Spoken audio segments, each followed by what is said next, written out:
भारत के इतिहास की बात की जाए तो इसमें कई ऐसे राजा महाराजाओं के नाम सुनहरे अक्षर में लिखे गए हैं जिन्होंने अपनी प्रजा और देश के लिए क्या कुछ नहीं किया।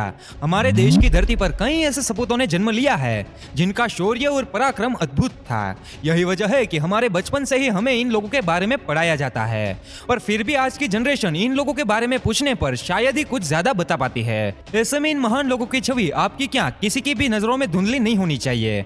इसलिए हम आज आपको भारत के उन 6 महान साहसी और निडर राजाओं के बारे में बताने वाले हैं जिनका होना हमारे भारत के लिए एक वरदान साबित हुआ। नंबर 6, हर्षवर्धन।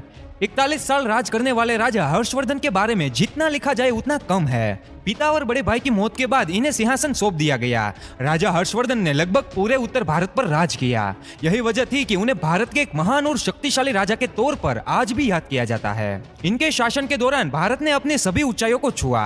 यही नहीं, हर्षवर्धन के राज में भारत का आर्थिक रूप से भी काफी सुधार हुआ।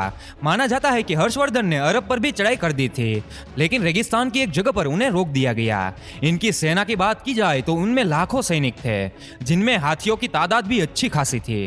हर्षवर्धन को साहित्य में भी काफी रुचि थी, जिसके चलते उन्होंने रत्नावली, प्रियदर्शिका और नागानंद नाम के नाटकों की रचना की।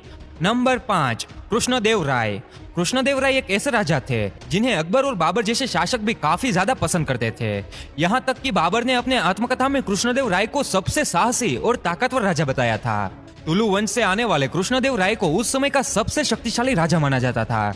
इस वंश ने लंबे समय तक विजयनगर साम्राज्य पर राज किया और राजा कृष्णदेव राय ही थे जिनके चलते विजयनगर का साम्राज्य अपने शिखर तक पहुंचा। उन्होंने जो भी लड़ाइयां लड़ी उन सभी में सफल रहे। यहाँ तक कि राजा श्री कृष्णदेव राय ने ओडिशा के राजा को भी परास्त किया और विजयवाड़ा को भी साम्राज्य में जोड़ा। बात अगर कला की करे तो राजा कृष्णदेव राय उसमें भी माहिर थे।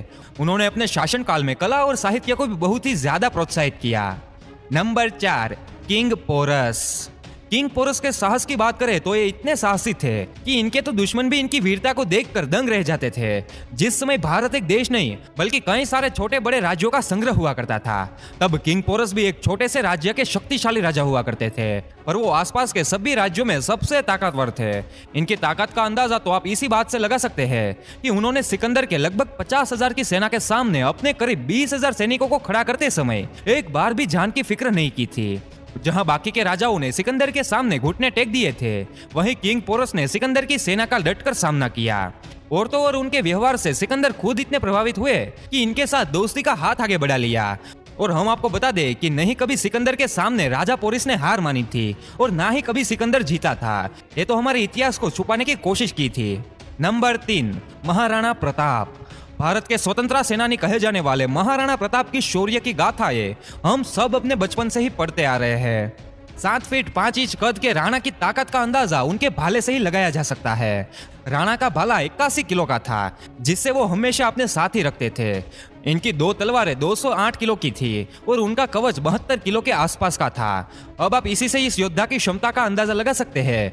महाराणा प्रताप एक ऐसे राजा थे जिन्होंने अपने प्रजा और देश के लिए अपने राज्य तक को भी छोड़ दिया था और जंगलों में कई सालों तक केवल घास की रोटी खाकर दिन गुजारे थे। राणा युद्ध के दौरान भी एकदम बराबरी का युद्ध लड़ते थे, तभी तो दुश्मन की तलवार अगर गिर जाती तो वो उसे अपनी तलवार देकर लड़ा करते थे। यही नहीं, राजा को जानवरों से एक अलग लगाव था, तभी तो जहां इतिहास में राणा का नाम स्वर्ण अक्षर में लिखा जाता है, वहीं इनके वफादार घोड़े चेतक के भी खूब चर्चे हैं। नंबर 2, अशोका।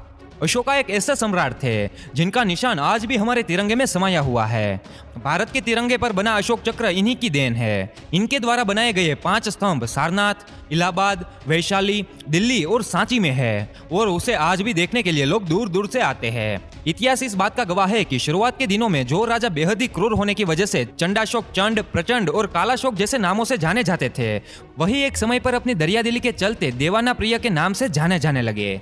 एक समय था जब अशोका ने गद्दी का सुख भोगने के लिए अपने ही 99 भाइयों को मौत के घाट उतार दिया था, पर कलिंग को जीतने के लिए जब लाखों लोगों का खून पानी की तरह बहा, तब अशोका का दिल ये देखकर सहम गया और उन्होंने यह सब छोड़कर शांति और प्रेम से रहने की ठान ली। सम्राट अशोक ने 1000 स्तूपों और स्तंभों का निर्माण भी किया, जिन पर आदर्श वाक्य और आदेश लिखे गए थे।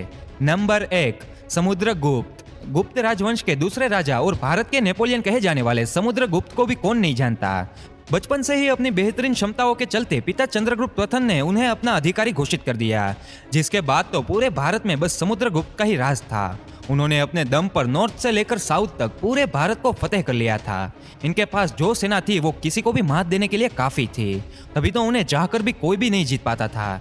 यही नहीं, अपने 40 साल के शासन में समुद्रगुप्त ने धर्म, साहित्य और कला को भी खूब बढ़ावा दिया। समुद्रगुप्त ने अपनी प्रजा के जीवन में भी काफी सुधार किए।